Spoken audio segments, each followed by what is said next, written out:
Reels वाली बहू। प्रज्ञा को रील्स बनाने का बड़ा ही क्रेज है और वो दिन भर रील्स बनाती रहती है। खाते पीते घूमते फिरते घर में कॉलेज में रील्स बनाने के कारण प्रज्ञा पूरे कॉलेज में हाईलाइटेड है। जहां उसकी रील्स सभी को पसंद आते हैं, वहीं मनीषा चिंता में डूबी रहती है। एक रोज जब खाते हुए प्रज्ञा रील्स बना रही होती है, तब मनीषा कहती है, 1 मिनट भी चैन नहीं है इस लड़की को।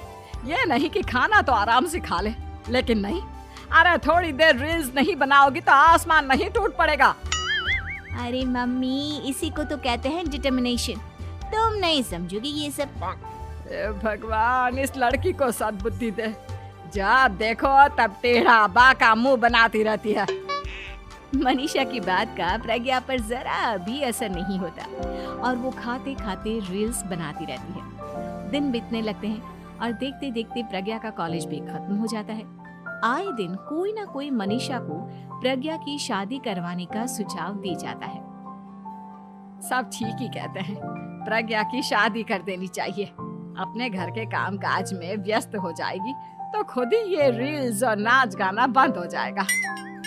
मनीषा और प्रेम प्रज्ञा के लिए एक अच्छा लड़का ढूंढने लगते हैं और तभी विकी का रिश्ता प्रज्ञा के लिए आता है, जिसने प्रज्ञा को उसकी रील्स देखकर पसंद कर लिया था। अगले दिन विकी अपने माता पिता के साथ प्रज्ञा के घर पहुंच जाता है और प्रज्ञा साड़ी पहने हाथों में चाय की ट्रे लिए उनके सामने आती है। जब विकी को पसंद है तो हमें भी बहू पसंद है। बहन जी, आप बारात की तैयारी कीजिए। एक बार लड़का लड़की अकेले में बात कर ले तो अच्छा रहेगा। हाँ हाँ, क्यों नहीं। मनीषा विकी को प्रज्ञा के कमरे में भेजती है, जहां प्रज्ञा पहले से ही रील्स बना रही होती है। तभी विकी कहता है, आ गए आपके साजन जी। हमारे साथ ये रील्स कंप्लीट करती तो और भी अच्छा रहता। अच्छा जी, अब आ ही गए हैं तो बना ही लेती हूँ आपके साथ।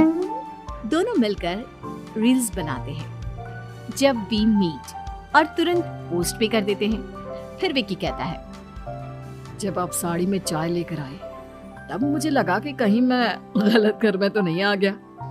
अब सही है। दोनों की शादी पक्की हो जाती है और शादी के दिन भी प्रज्ञा रील्स बनाने से चूकती नहीं। यहाँ तक कि बारात के समय भी नाचते हुए रील्स बनाती है। सभी लोग प्रज्ञा की तारीफ के पुल बांध देते हैं और प्रज्ञा नाचती गाती अपने ससुराल चली जाती है। सब कुछ अच्छा चल रहा होता है।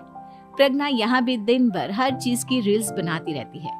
लेकिन कुछ दिनों के बाद जब सुनीता कहती है, बहू, ये रील्स के साथ साथ कुछ काम भी कर लिया करो। वैसे तुझे और क्या क्या बनाना आता है? मम्मी जी, वैसे तो सब कहते हैं कि मैं सब कुछ अच्छा बनाती हूँ, लेकिन मुझे लगता है कि मैं मैगी अच्छा बना लेती हूँ। हाँ, कॉफी भी अच्छा बना लेती हूँ और मुंह तो सबसे अच्छा बना लेती हूँ। हैं? अच्छा अच्छा। सुनीता अपना माथा पकड़ लेती है और कहती है, बहू, कुछ खाना बनाना भी सीख लेती। मम्मी जी, मैं लंबी प्लानिंग कर रही हूँ।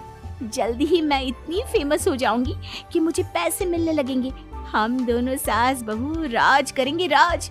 नौकर काम करेंगी और लोगों की तो लाइन लगेगी हमसे मिलने के लिए। तेरा दिमाग खराब हो गया है क्या बहू? हंसी मजाक तक ठीक है, लेकिन इस तरह घर नहीं चलते। जितना जल्दी हो इस घर के तौर तरीकों को सीख लो। प्रज्ञा मुंह घुमाकर चली जाती है और तुरंत उसी वक्त एक रील बनाती है। ये देख सुनीता का गुस्सा 7वें आसमान पर चला जाता है और विकी के घर आती ही सुनीता उसे सब कुछ बताती है। विकी भी अब प्रज्ञा की इन हरकतों से परेशान हो जाता है। तुम टेंशन मत लो मम्मा, मैं देख लूंगा। विकी कमरे में जाता है तो देखता है कि प्रज्ञा रील्स बना रही है। विकी बड़े ही प्यार से प्रज्ञा से कहता है, प्रज्ञा, इन सब के लिए मैं तुम्हें मना नहीं कर रहा हूँ, लेकिन फिर भी हर वक्त तो ये अच्छा नहीं लगता ना। समझने की कोशिश करो, मुझे भी तुम्हारा थोड़ा वक्त चाहिए। मैं जब ऑफिस से आता हूँ तो मुझे समय देने की जगह इसी में लगे रहते हो। तुम ज्यादा ही सोच रहे हो। तुम भी मेरे साथ रील्स बनाओ ना, तुम्हें भी बहुत अच्छा लगेगा। तुम्हें इज्जत से कोई बात समझ में नहीं आती क्या? दिमाग खराब हो गया है तुम्हारा इस चकाचौंध से। अगर तुमने अपना रवैया नहीं बदला तो मैं तुमसे दूर चला जाऊंगा। तुम ही रिश्ता लेकर आए थे, मुझे लड़कों की कमी नहीं थी और ना आज है। विकी दरवाजा पटककर चला जाता है। धीरे धीरे विकी प्रज्ञा से दूर होता जाता है। एक रोज मनीषा प्रज्ञा के ससुराल उससे मिलने जाती है। तब सुनीता उससे कहती है, बहन जी, अब आई हैं तो कुछ दिन यहाँ रहकर जाइएगा, आप ही का घर है। हाँ मम्मी, बहुत दिन हो गए तुम्हारे साथ एक भी रील नहीं बनाई मैंने। प्रज्ञा तुरंत अपने फोन में रील्स ऑन कर लेती है। ये सब मुझसे नहीं होता। तेरा ये भूत अभी तक नहीं उतरा क्या? बहन जी, आप कुछ कहती नहीं क्या इसे? जब आप ही कुछ नहीं कर पाई तो मैं कर ही क्या सकती हूँ। सास तो वैसी ही बदनाम है।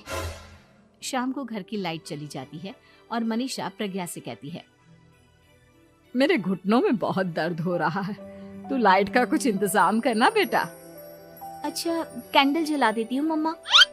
प्रज्ञा गाते हुए कैंडल जलाती है और खिड़की के पर्दे के पास रख देती है। मनीषा, जिसे बहुत दर्द हो रहा है, वो सो जाती है और प्रज्ञा हमेशा की तरह अपने रील्स में लग जाती है। उधर कैंडल की वजह से पर्दा आग पकड़ लेता है और मनीषा के कमरे में आग लग जाती है। बचाओ, कोई है, बचाओ! सभी भागते हैं और विकी कमरे की आग बुझाने में लग जाता है, लेकिन तब तक मनीषा आधी जल चुकी थी। मनीषा की हालत देख प्रज्ञा रोने लगती है। विकी मनीषा को तुरंत हॉस्पिटल ले जाता है और उसे एडमिट कराता है। विकी प्रज्ञा से कहता है, देख लिया ना, तुम्हारे इस नाच गाने की वजह से आज तुम्हारी माँ की जान जाते जाते रह गई। अब पता नहीं तुम और क्या चाहती हो। उधर डॉक्टर कहते हैं, इनकी हालत बहुत नाजुक है, आधे से ज्यादा जल चुकी है। प्रज्ञा रोती हुई मंदिर में जाती है और भगवान के आगे जाकर कहती है, भगवान, मेरी माँ को ठीक कर दो। मैं कसम खाती हूँ, हाथ से ये रील्स बनाना छोड़ दूंगी, बस मुझे मेरी माँ वापस मिल जाए। 2 दिन बीत जाते हैं और मनीषा खतरे से बाहर आ जाती है।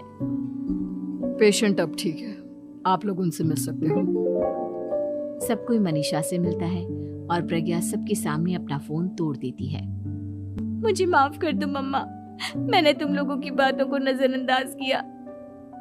बेटा, कोई भी चीज जरूरत से ज्यादा खराब है। मैंने तुम्हें रील्स बनाने से कभी मना नहीं किया, लेकिन हर वक्त एक ही चीज तो सही नहीं है।